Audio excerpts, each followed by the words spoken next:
سلام کیا، آپ نے سلام کا اچھا جواب دیا اور بیٹھنے کا حکم فرمایا۔ بولے میں آپ سے کچھ پوچھنا چاہتا ہوں مگر شرم مانے ہیں۔ فرمایا میں تمہاری ماں ہوں اور تم میرے بیٹے، پوچھو۔ بولے مرد حالت حیض میں اپنی بیوی سے کیا کر سکتا ہے؟ فرمایا سب کچھ کر سکتا ہے، بس جمع نہ کر۔ دبر میں صحبت حرام ہے۔ پھر فرمایا وہی جگہ استعمال کرو جس کا اللہ نے حکم فرمایا ہے، یعنی فرج کو، اور اس سے آگے بڑھنا زیادتی ہے، یا جس جگہ سے علیحدہ رہنے کا حکم تھا اسے استعمال نہ کرو۔ اس صورت میں بھی دبر کی حرمت ثابت ہوئی۔ عورتیں بمنزلہ کھیت کے ہیں، یعنی جس طرح کھیتوں میں غلہ پیدا ہوتا ہے اسی طرح عورتوں سے اولاد پیدا ہوتی ہے۔ ابن عباس رضی اللہ تعالیٰ فرماتے ہیں اپنے کھیت میں جس طرح چاہو آؤ مگر جگہ ایک ہی ہو، باقی تمہیں اختیار ہے جس طرح چاہو استعمال کرو۔ جابر رضی اللہ تعالیٰ فرماتے ہیں یہودیوں کا عقیدہ تھا کہ اگر عورت سے پشت کی جانب سے فرج میں صحبت کر لی جائے تو بچہ بھینگا پیدا ہوگا۔ اس پر یہ آیت اتری، اللہ کے رسول صلی اللہ علیہ وسلم نے فرمایا کہ آگے پیچھے سے جس طرح چاہو مہر کو خاص استعمال کرو۔ عمر رضی اللہ تعالیٰ نے آ کر کہا یا رسول اللہ صلی اللہ علیہ وسلم میں ہلاک ہو گیا۔ پوچھا کس نے ہلاک کر دیا؟ بولے میں نے گزشتہ شب اپنی سواری الٹ دی۔ آپ چپ ہو گئے۔ پھر اللہ نے یہ آیت اتاری، یعنی آگے پیچھے سے ہر طرح استعمال کرو مگر دبر میں اور حالت حیض میں صحبت سے بچو، آخرت کی تیاری۔ پھر فرمایا کہ اپنے لیے کچھ آگے بھی بھیجو، یعنی حرام سے بچو اور نیکیاں کرو تاکہ آخرت کا ذخیرہ ہو اور کام آئے۔ اسی وجہ سے فرمایا کہ اللہ سے ڈر جاؤ اور ان فحش بے حیائیوں سے باز رہو، اللہ سے شرماؤ۔ ایک دن تمہیں اللہ کے پاس جانا ہے، وہ تمہیں تمہارے عملوں کا بلا کم قاص ضرور بدلہ دینے والا ہے۔ پھر فرمایا کہ اے نبی صلی اللہ علیہ وسلم آپ فرما پرداروں کو اور حرام سے باز رہنے والوں کو جنت کی خوشخبری سنا دیں۔ صحبت کی دعا صحیح حدیث سے ثابت ہے کہ اللہ کے رسول صلی اللہ علیہ وسلم نے فرمایا اگر کوئی اپنی بیوی سے صحبت کرنے سے پہلے یہ دعا پڑھ لے، بسم اللہ اللہم جنبنا الشیطان وجنبنا الشیطان ما رزقتنا، یعنی اے اللہ ہمیں اور ہماری اولاد کو شیطان سے بچا، اور اگر ان کے نصیب میں بچہ ہوگا تو شیطان کبھی اسے نقصان نہیں پہنچائے گا۔ سب کو سمجھ آئی؟ کوئی مشکل نہیں۔ وَلَا تَجْعَلُوا اللَّهَ عُرْضَةً لِأَيْمَانِكُمْ أَن تَبَرُّوا وَتَتَّقُوا وَتُصْلِحُوا بَيْنَ النَّاسِ وَاللَّهُ سَمِيعٌ عَلِيمٌ لَا يُؤَاخِذُكُمُ اللَّهُ بِاللَّغْوِ فِي أَيْمَانِكُمْ وَلَكِنْ يُؤَاخِذُكُم بِمَا كَسَبَتْ قُلُوبُكُمْ وَاللَّهُ غَفُورٌ حَلِيمٌ۔ اور اللہ کو اپنی قسموں کا نشانہ نہ بناؤ کہ تم نیکیوں کو، تقوی کو اور لوگوں کی اصلاح کو چھوڑ بیٹھو۔ اللہ خوب سننے والا اور جاننے والا ہے۔ اللہ تمہیں تمہاری کچی اور لغو قسموں پر نہیں پکڑے گا، پکڑ تو تمہارے دلوں کے افعال پر ہوگی، اور اللہ بڑی بخشش والا اور انتہائی مہربان ہے۔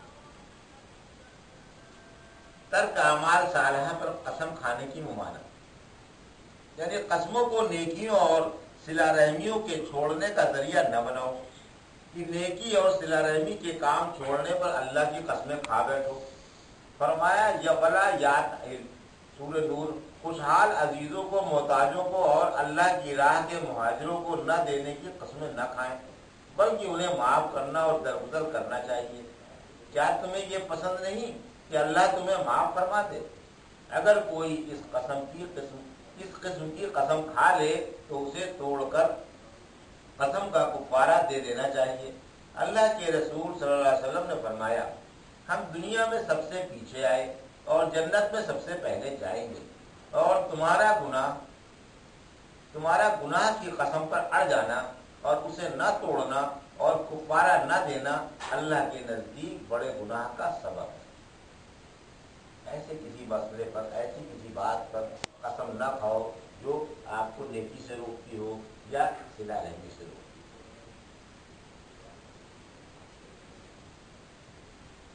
اس کی تائید یہ حدیث بھی کرتی ہے کہ اگر میں کوئی قسم کھا لوں اور اس کو توڑنے میں خیر و برکت نظر آئے تو میں خیر و برکت والا کام ہی کروں گا اور قسم کا کفارہ ادا کر دوں گا۔ عبد الرحمن رضی اللہ تعالیٰ فرماتے ہیں سرداری نہ مانگو، اگر بلا مانگے تمہیں سرداری مل جائے گی تو تمہاری اللہ کی طرف سے مدد ہوگی، ورنہ تمہیں سرداری کے حوالے کر دیا جائے گا۔ اگر کوئی قسم کھا لو اور اس کے خلاف بھلائی نظر آئے تو قسم کا کفارہ دے کر بھلائی پر عمل کرو۔ اگر کسی نے کسی بات پر قسم کھا لی اور اس کے خلاف بھلائی دیکھ رہا ہے تو قسم کا کفارہ دے کر بھلائی والا کام کرنا چاہیے۔ ترک قسم ہی قسم کا کفارہ ہے۔ منت و قسم وغیرہ مملوکہ چیز میں نہیں، نہ اللہ کی نافرمانی اور قطع رحمی میں ہے۔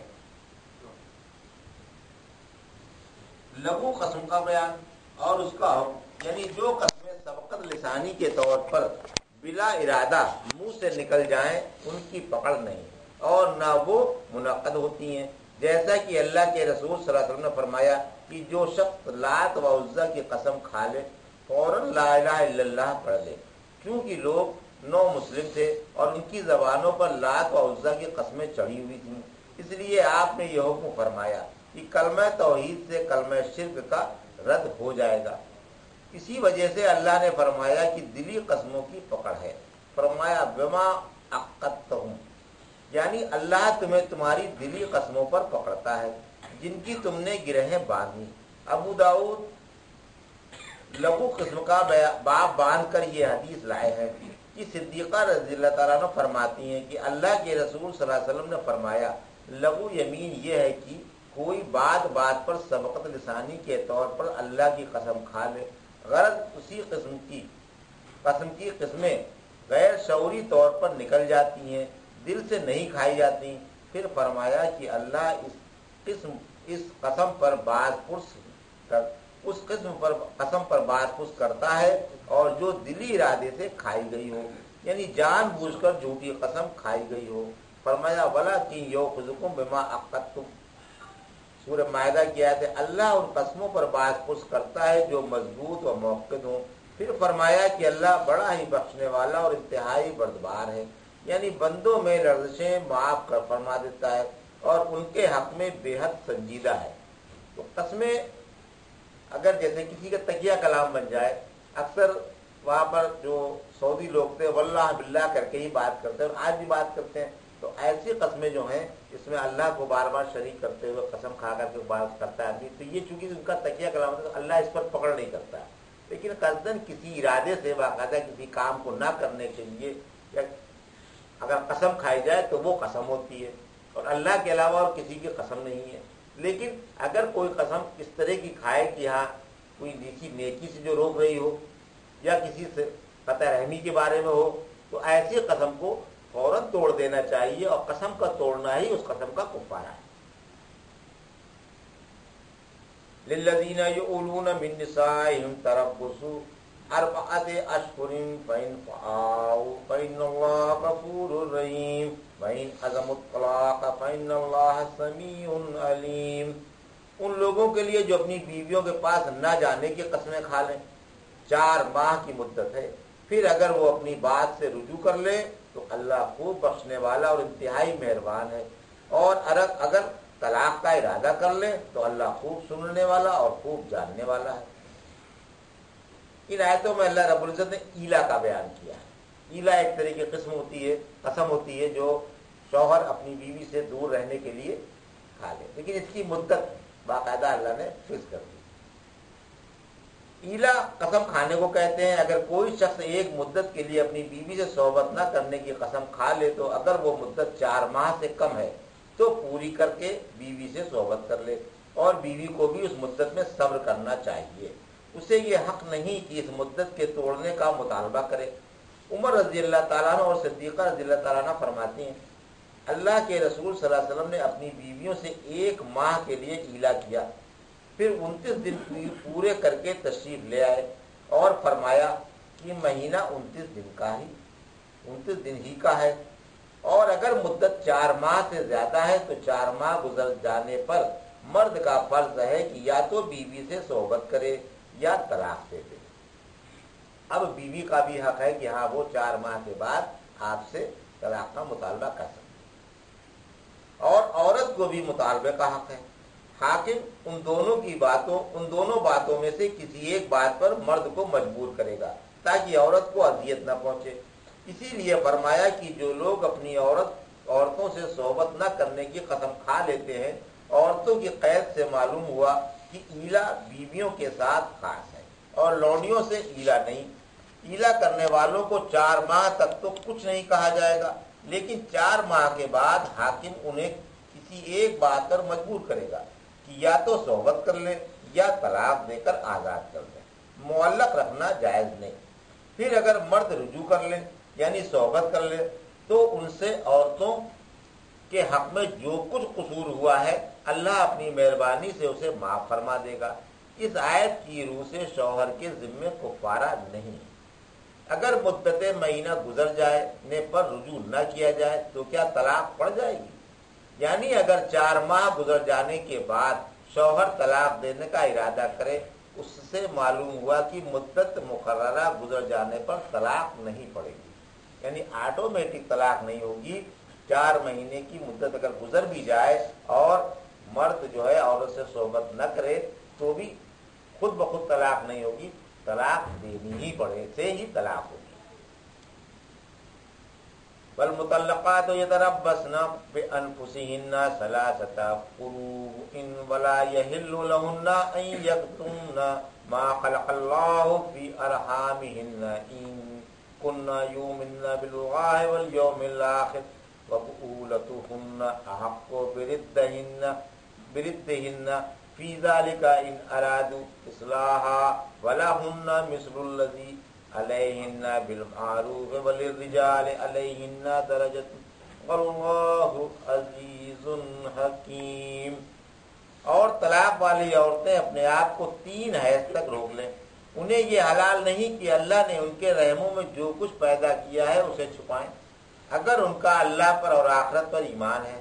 اس مدت میں ان کے شوہر انہیں لوٹا لینے کے پورے حقدار ہیں بشرط یہ اصلاح چاہتے ہیں۔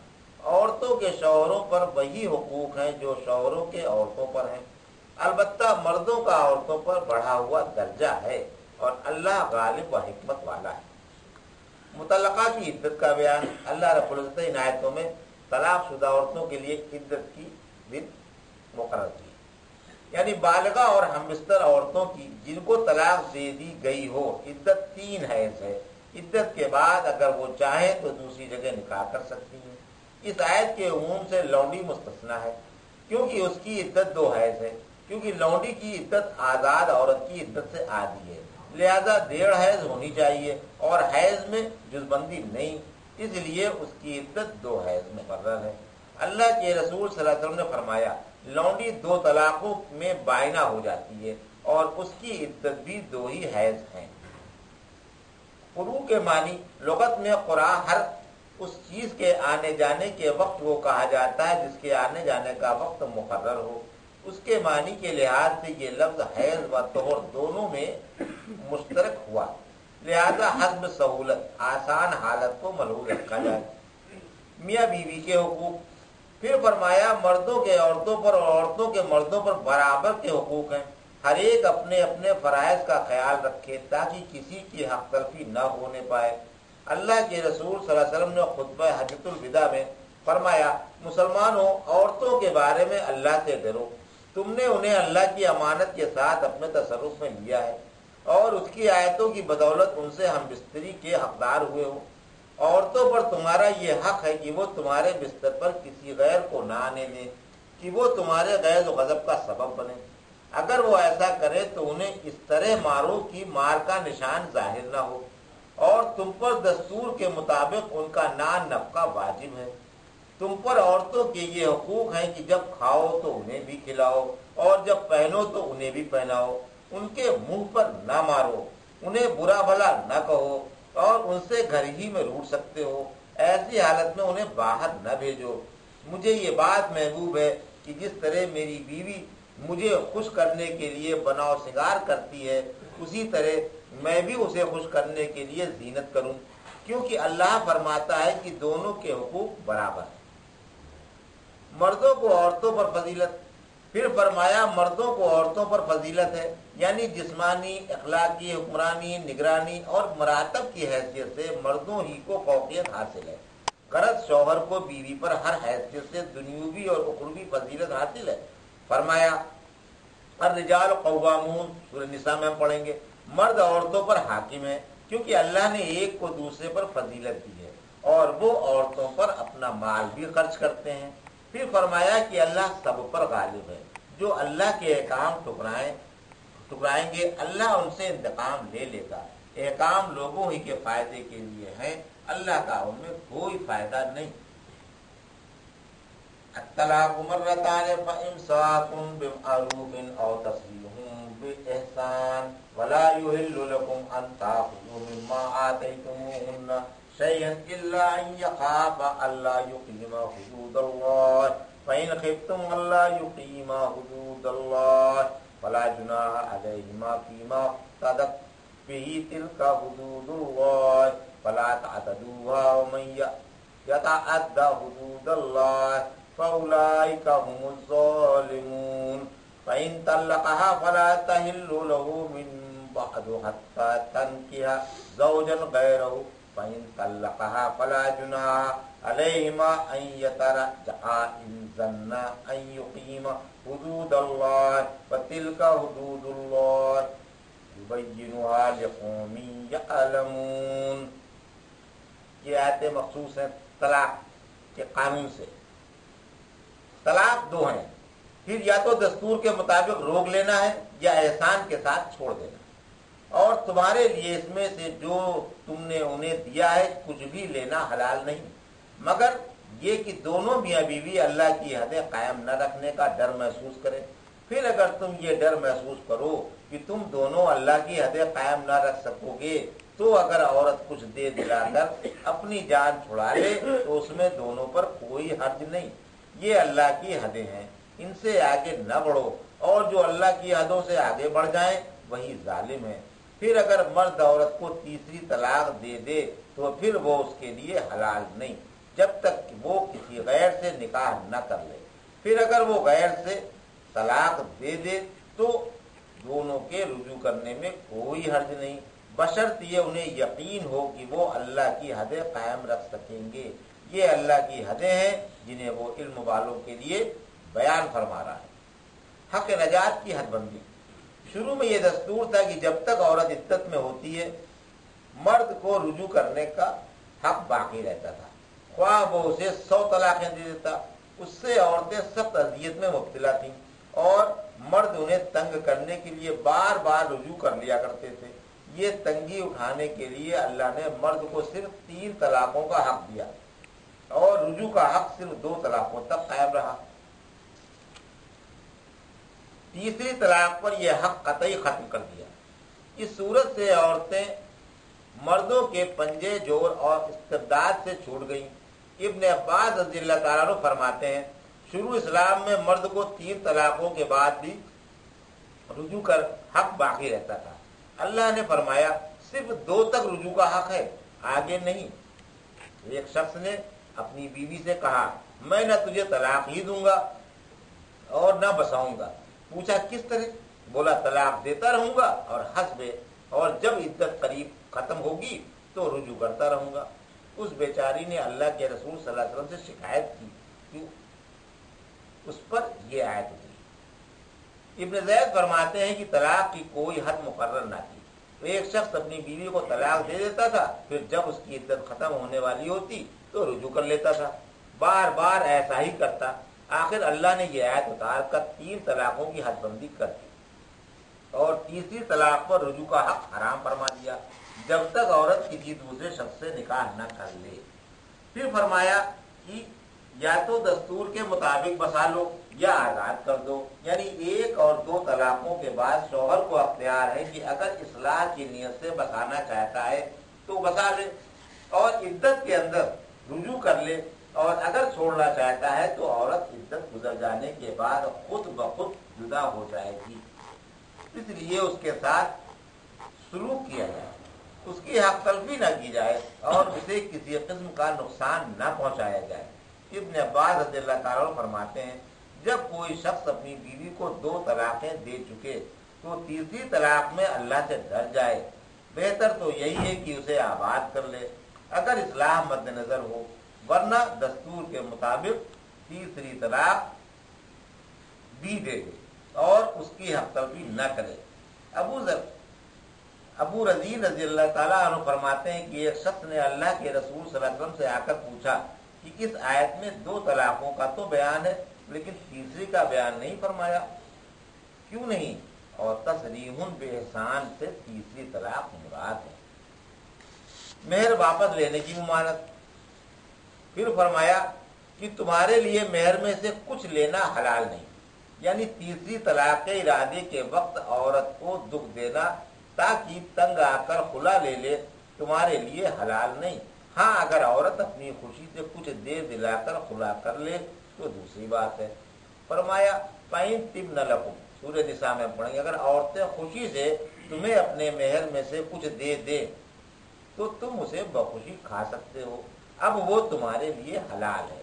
اگر میاں بیوی میں دن بدن رنجشیں بڑھتی جائیں، بیوی کو شوہر سے نفرت ہو جائے اور اس کے حقوق ضائع کرنے لگے اور شوہر کے ساتھ رہنے پر کسی طرح بھی آمادہ نہ ہو تو شوہر سے علیحدگی حاصل کرنے کے لیے اگر اسے کچھ یا سارا مہر دینا پڑ جائے تو روا ہے اور شوہر کو بھی حلال ہے۔ اسی وجہ سے اللہ نے استثناء فرما دیا کہ اگر میاں بیوی کو اللہ کی حد ضائع کرنے کا ڈر ہے تو خلا میں کوئی حرج نہیں۔ بلا عذر خلا کی ممانعت۔ اگر کوئی عورت بلا عذر خلا لینا چاہے تو وہ سخت گنہگار ہے، چنانچہ اللہ کے رسول صلی اللہ علیہ وسلم نے فرمایا جو عورت اپنے میاں سے بلا عذر طلاق مانگے اسے جنت کی خوشبو نصیب نہ ہو، حالانکہ جنت کی خوشبو 40 سال کی مسافت سے آتی ہے۔ یہ آیت ثابت رضی اللہ تعالیٰ بن قیس اور ان کی بیوی حبیبہ کے رضی اللہ تعالیٰ کے بارے میں اتری۔ حبیبہ رضی اللہ تعالیٰ فرماتی ہیں میں ثابت رضی اللہ تعالیٰ سے نکاح میں تھی، ایک دن جب صبح کو اللہ کے رسول صلی اللہ علیہ وسلم گھر سے باہر تشریف لائے تو مجھے اندھیرے میں دروازے پر کھڑا دیکھا، پوچھا کون ہے؟ میں بولی میں ہوں حبیبہ بنت سہل۔ پوچھا کیا بات ہے؟ میں نے کہا میں ثابت رضی اللہ تعالیٰ کے گھر میں نہیں ٹھہر سکتی۔ آپ نے ثابت رضی اللہ تعالیٰ کو بلا کر کہا تمہاری بیوی کچھ کہہ رہی ہے۔ میں بولی یا رسول اللہ صلی اللہ علیہ وسلم انہوں نے جو کچھ مجھے دیا تھا وہ میرے پاس ہے، میں اسے واپس دے دوں گی۔ فرمایا ان سے لے لو۔ چنانچہ ثابت رضی اللہ تعالیٰ نے لے لیا اور حبیبہ رضی اللہ تعالیٰ آزاد ہو کر گھر میں بیٹھ گئی۔ ثابت رضی اللہ تعالیٰ سے نے پوچھا یا رسول اللہ کیا یہ جائز ہے؟ فرمایا ہاں۔ بولے میں نے انہیں محل میں 2 باغ دیے تھے جو ان کے قبضے میں ہیں۔ فرمایا دونوں باغ واپس لے کر انہیں علیحدہ کر دو۔ آخر انہوں نے ایسا ہی کیا۔ حدوں سے پھلانگنا ظلم ہے۔ پھر فرمایا کہ یہ اللہ کی حدیں ہیں ان سے آگے نہ پھلانگو، یعنی یہ احکام جو اللہ نے مقرر فرمائے ہیں اللہ کی حدیں ہیں ان سے آگے نہ بڑھو ورنہ ظالم بن جاؤ گے۔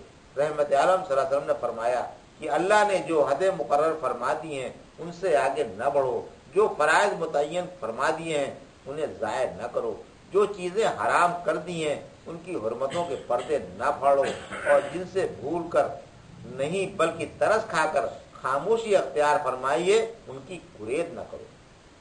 اللہ رب العزت بھول کر کے کسی چیز پر خاموشی نہیں فرماتا، اپنی رحمت کی وجہ سے کچھ مسئلوں میں اللہ رب العزت نے خاموشی فرمائی ہے تو اس کی گریز نہ کرو کہ یہ کیوں نہیں ہے۔ ایک مجلس میں 3 طلاقوں کا حکم۔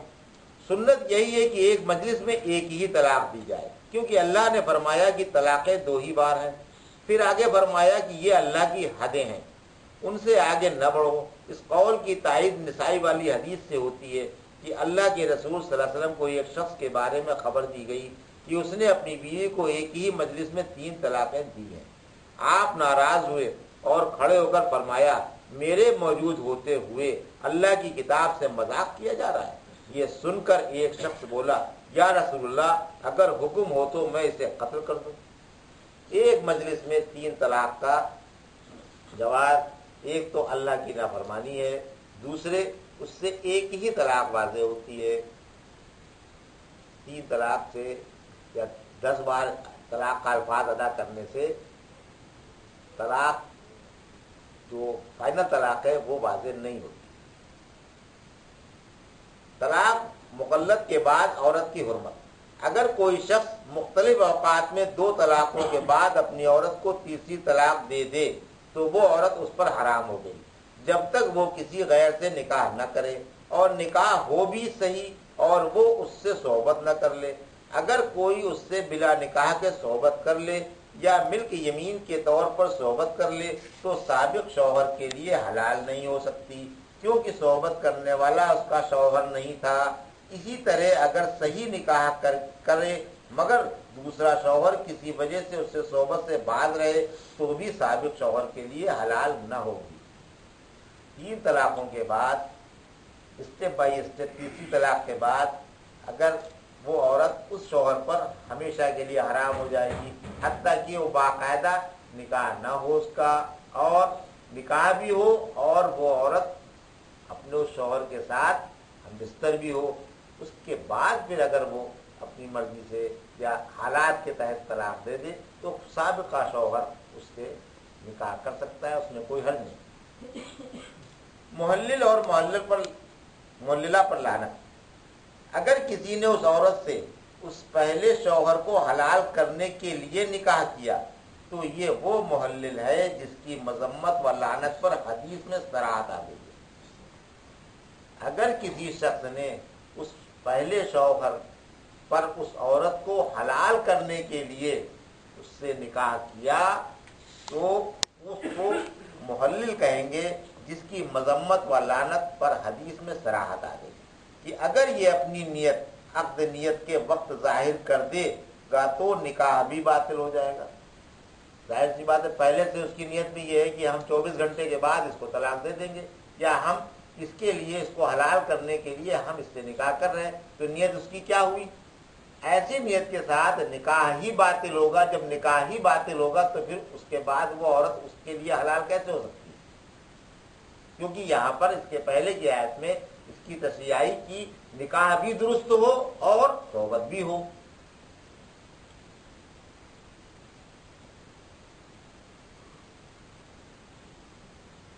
مذمت و لعنت پر حدیث میں صراحت آ گئی، اگر یہ اپنی نیت عقد نیت سے کے وقت ظاہر کر دے گا تو نکاح بھی باطل ہو جائے گا۔